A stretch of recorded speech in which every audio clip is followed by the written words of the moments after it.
Hey guys, welcome back to the channel. It's Matt here. Today we're going to be building a 2.1 speaker system, so satellites and a subwoofer. We wanted to find a system that could be used on outdoor sets and really failed to find something that was any good.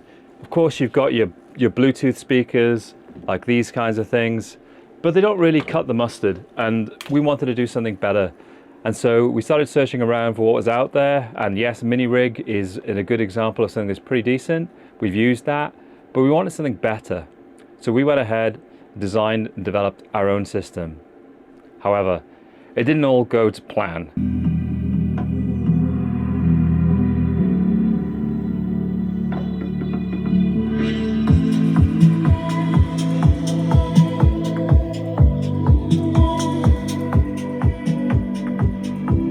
So the original design was this here. It's 3D printed in carbon fiber reinforced PLA. It's relatively small, but it didn't sound great. As you can see from this frequency response chart here, you've got virtually no sub bass, very poor low bass, so below 100 hertz. The mid-range is pretty solid, probably contributes to a decent stereo image that I heard. And then at the high end, you've got that kind of bump in the highs, leading to a tone of the speaker that was not great. Now, we did have a subwoofer with this system, but it still wasn't sounding good enough. There was too much of a disconnect between the sub and the low end of the satellite speakers. So by this point, I'd already spent many hours building these speakers to get to the test point and to be disappointed by the performance of them. But it just opened up that rabbit hole, you know, where you just want to learn more. You can see that the sub response is okay. It's not perfect. I guess at this point I was having the realization that the enclosure design, specifically the volume of the enclosure, and maybe the presence of a bass port, a tuned port, in order to get a compromise in terms of the size, was going to be an important route to take. So then we thought we'd add some volume, so we added a spacer to make this thing longer. At this point, it was just about experimentation. You know, clearly volume in a speaker enclosure, to an extent, there is a limit. If you get it too low, it will attenuate the low frequencies. And so that was what we were seeing with the first design. So by adding this spacer, we were able to increase the bass output of the speaker. So then we moved on to this design. So we added a bass port. So that can be used to accentuate certain frequencies depending on the length and the size of the volume that you've got inside the speaker enclosure. This did improve things, but it wasn't quite enough. So we added the spacer with an extension to the bass port, added those together. And at this stage, we were trying to experiment and try and find that sweet spot. Then finally, we twigged that a spherical design is like the optimal amount of volume for a given space, clearly. And again, we added a bass port. You can see this one is kind of taped on. We used that to try and vary the length of the bass port to tune it appropriately. So as you see, after multiple iterations of speaker design, we came up with this sphere design, most optimal in terms of volume. This was the prototype version. So now we're going to build the real thing.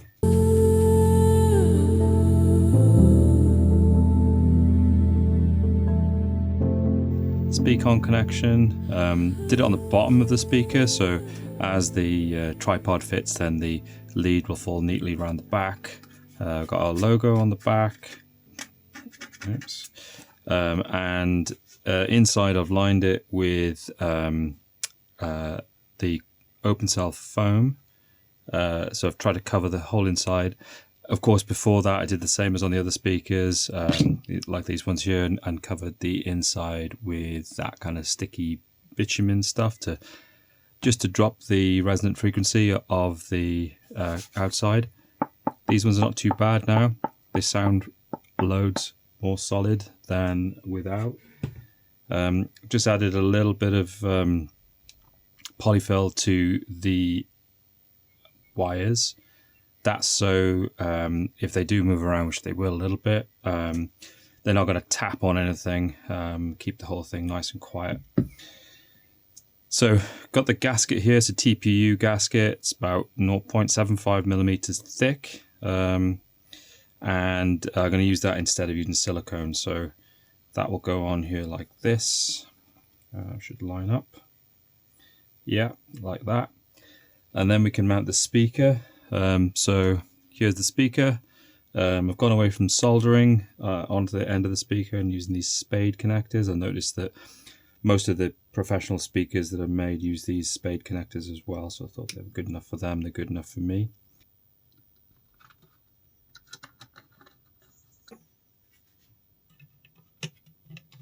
That is one done. Same for the other one. And we are good to go. Got this 1/4" mount for the tripod.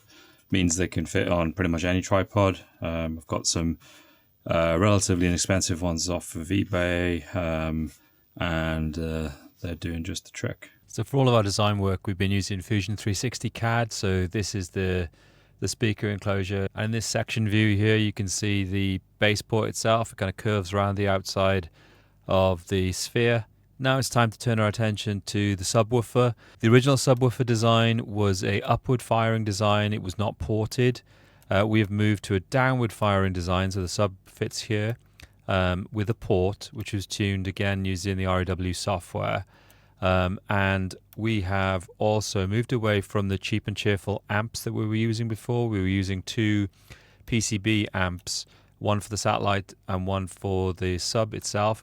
We found that they had high noise and they didn't have any tone control and no ability to change the sub crossover frequency. Okay, we got the Duke audio. Got it from Amazon. It's £120. Subwoofer gain, subwoofer cutoff frequency, subwoofer volume, bass and treble, and the main volume. And on the back, we've got the RCA inputs, 3.5mm stereo auxiliary out, 3.5mm. We've got the RF connection for Bluetooth. Not sure if we're going to be using that. And then we got right, left, and sub. And then we've got two voltage inputs, one main. This one's labeled Vice. I did look at the manual, and that's if you want to put auxiliary power supply, and that'd be quite useful because I'm going to start by using one battery in this project, but if I find I need more runtime, I can always add another battery there easily without any complex wiring.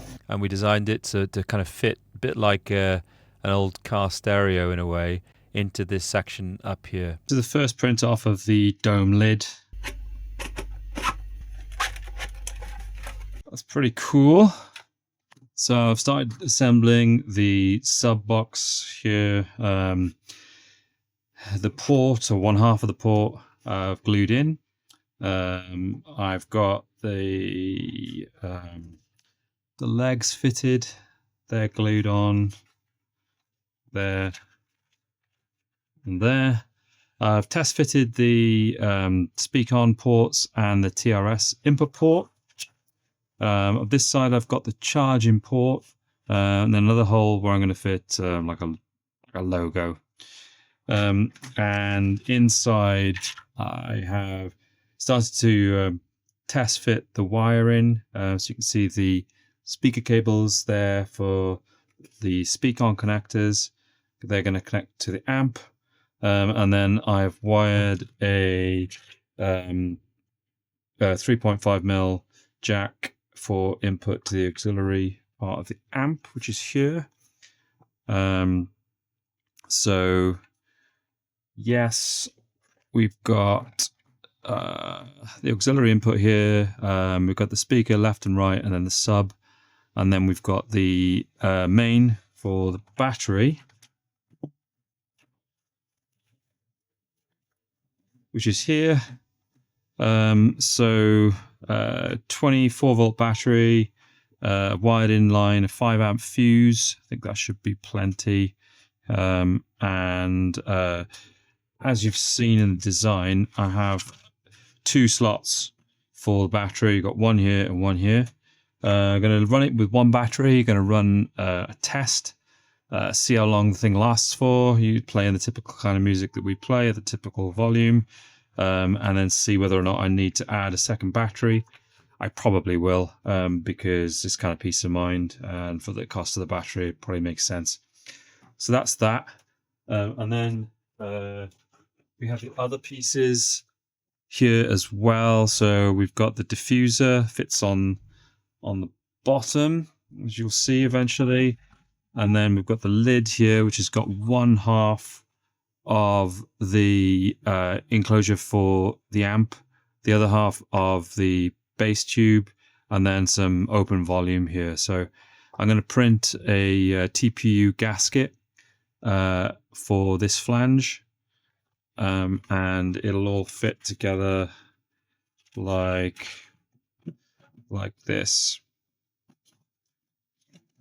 So let's get it around, see what I'm doing. Yeah, oh, there you go. It's fitted. So we've got the bass port at the top. I haven't fitted any of the brass inserts just yet. So there's a brass insert to go here, and then a bunch to go on this kind of flange here for the amp. It's just printed a TPU gasket.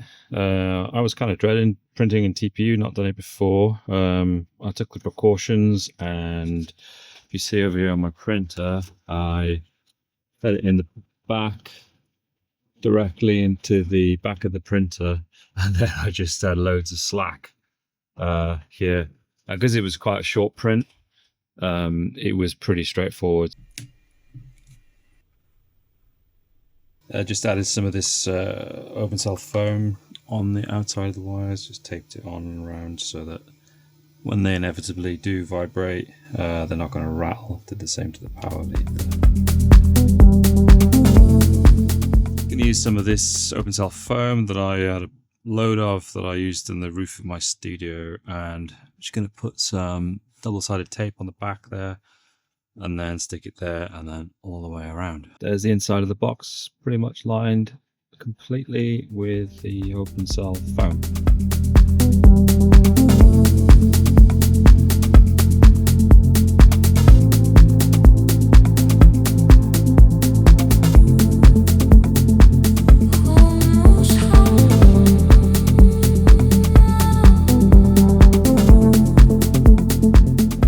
I've sealed it in behind here with a TPU gasket.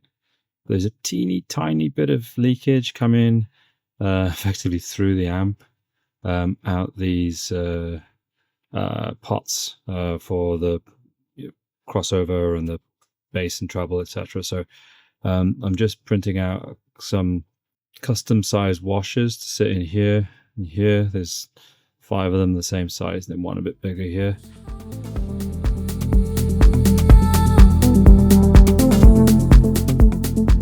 So fitted the charge port on the back here. Simple little charger. Not sure how long it takes to charge up, about an hour I think. We'll be testing in a bit to see how long it can run for. I'm hoping for at least 2 hours runtime. If not, as you saw, I have a spot for an extra battery.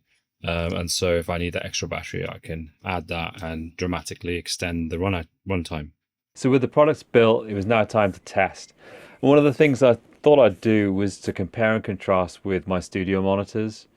And so what you're going to see now is a comparison between the Adam A5X studio monitors I have, and then with the Sphere system that I've built here, the 2.1 system.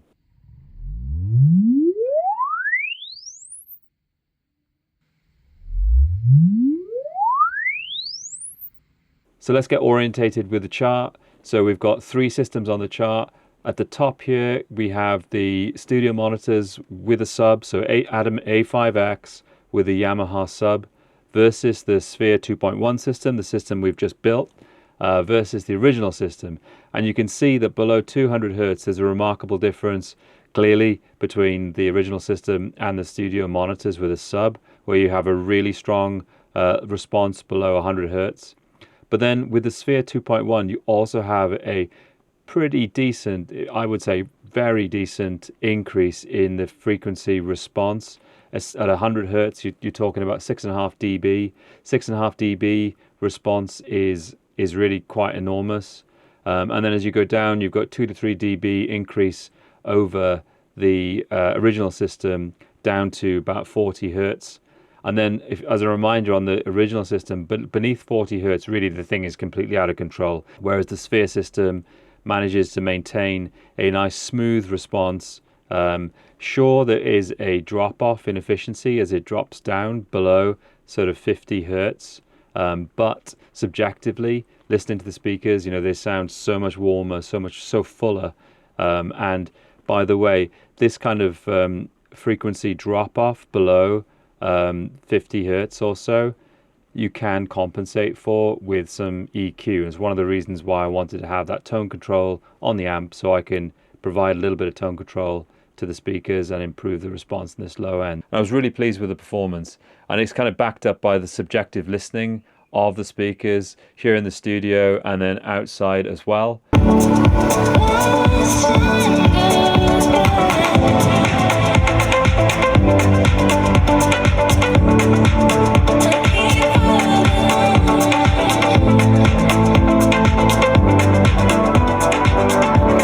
And that just goes to prove that if you put your mind to it and you do some experimentation, you do some simple sums, you make some iterations, that you can produce a portable speaker system with great sound and have something better than what's on the market today in regards to its size and its portability.